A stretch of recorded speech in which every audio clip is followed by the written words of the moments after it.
Quand Jésus vit pleurer Marie, et les Juifs qui étaient venus avec elle pleuraient, il frémit en son esprit et se troubla. Il dit: Où l'avez-vous mis? Ils lui disent: Seigneur, viens et vois. Jésus pleura. Jean 11, 33-35. Jésus pleura.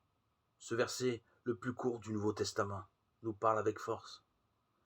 Le désir du Seigneur était de guérir les cœurs brisés et de pleurer avec ceux qui pleurent.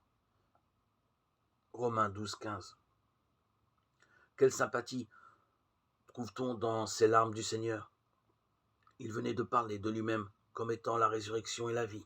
Jean 11, 25. Et tout de suite après, c'est un homme qui pleure aux côtés d'une famille en deuil. Dans ses paroles d'adieu à ses disciples, mettant de côté ses propres douleurs, il ne cherche qu'à apaiser les leurs. Que votre cœur ne soit pas troublé, ni craintif. Jean 14, 27. Alors qu'il marche vers la croix, il se retourne et calme les sanglots de ceux qui le suivent en pleurant. Luc 23, 27, 28. Sur la croix avec tendresse, il se penche vers Marie, sa mère angoissée, et lui donne un fils et une maison. Jean 19, 26, 27. Comme notre Seigneur, soyons prêts à écouter ceux qui souffrent, à avoir compassion du misérable et du pauvre, avec la volonté de soulager l'affligé qui n'a pas de secours. Psaume 72, 13, 12.